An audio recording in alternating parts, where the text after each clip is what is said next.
We saw real people power over the last couple of weeks when it came to Preschool for All. Tonight, contention around Multnomah County's Preschool for All program continues. Today, commissioners had their final public meeting over potential changes to how to fund the program. Preschool for All is a free program meant for 3- and 4-year-olds in Multnomah County with the goal of getting all those kids into free preschool by 2030. Now, it was approved by voters 5 years ago and has faced challenges scaling up ever since. The program is paid for by a tax on high-income earners. It's something mothers like Melissa rely on. When both of my sons were preschool age or younger, our family paid at minimum $40,000 a year or more for childcare.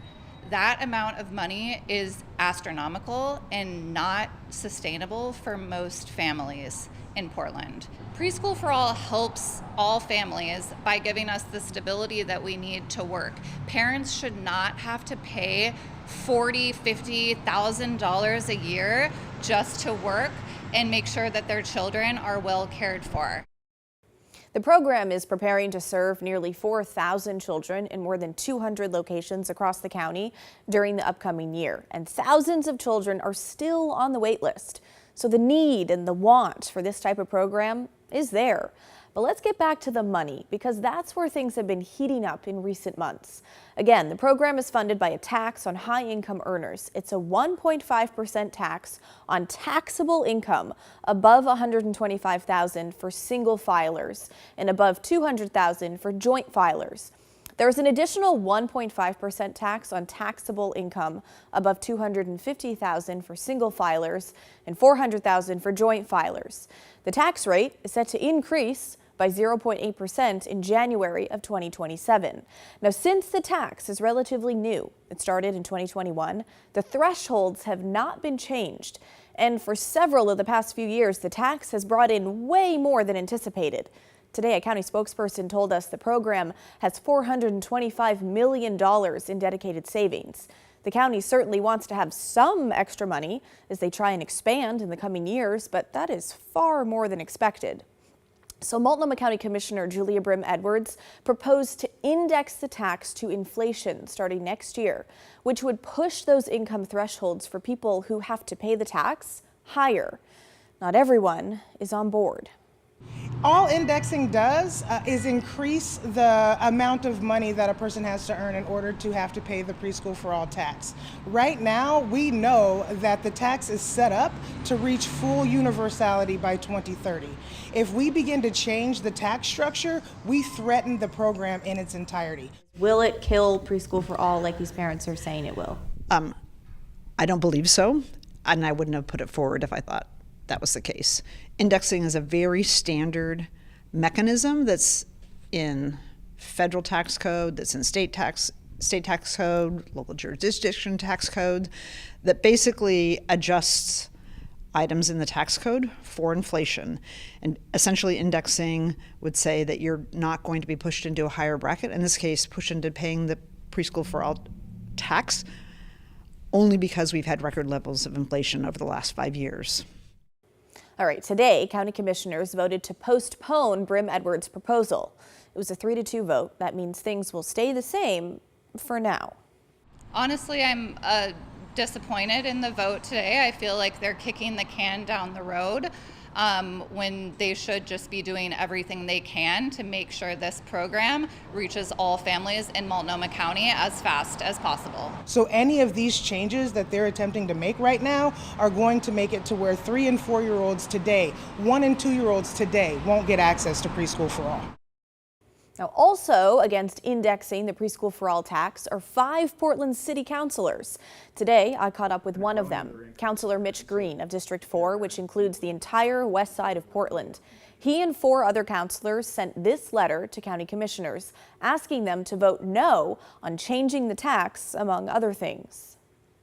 If you raise the threshold, then you've got an over-reliance on ultra-high incomes that might have capital gains in income that fluctuates a lot with the stock market, instead of the sort of wage income that you get at the lower end of the bracket. Preschool for All is, especially a universal implementation of it, is the best way to invest in the long-run economic productivity of our workforce. It lifts families out of poverty, it reduces disparity, and it saves an average household $24,000 per year. Now, there's another layer to all of this, and that's a push from Governor Tina Kotek to pause the Preschool for All tax altogether. The governor believes the tax targeting high-income earners is pushing people out of Multnomah County. That claim has been questioned several times since she made it back in June.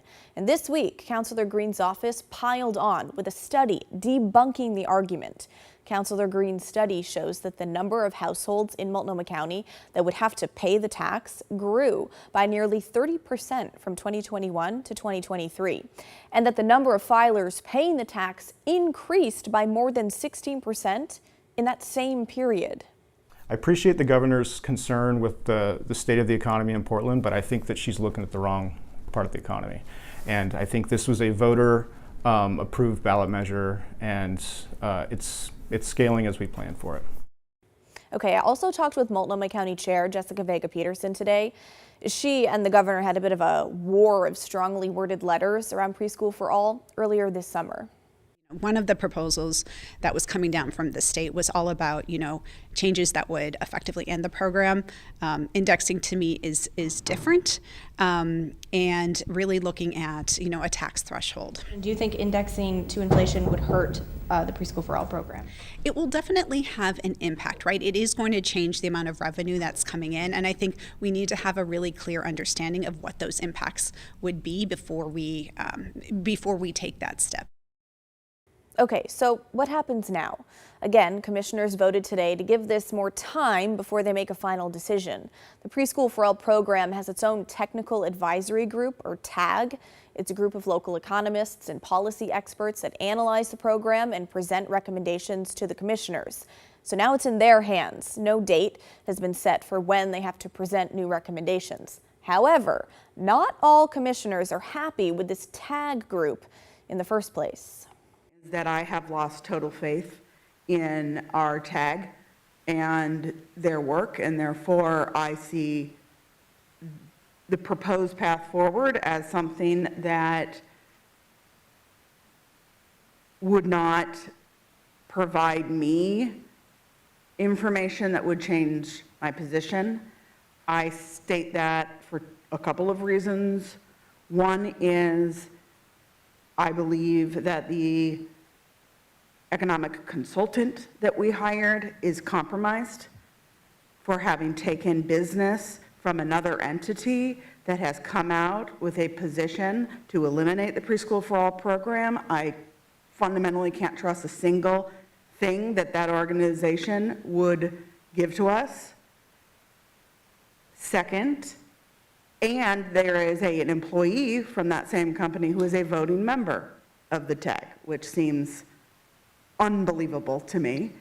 Second, what they have been tasked to do is not what the measure said that the TAG is supposed to do. The language in the measure, and now in our code, says that the purpose of the TAG was to make sure that we have an adequate, and provide recommendations to the board that we have an adequate funding stream to fully fund Preschool for All. That is not what this conversation is. And on that same thread, it's worth noting that the Preschool for All director stepped down just a few weeks ago after reporting tied her to wasteful spending on state tax dollars unrelated to Preschool for All.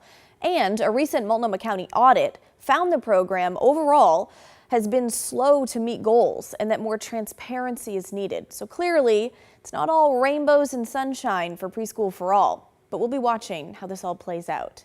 But let's hear from you. Should those income thresholds for the tax be indexed to inflation and pushed higher, or should things stay as they are now? Email us the story at kgw.com or call and leave us a voicemail, 503-226-5090.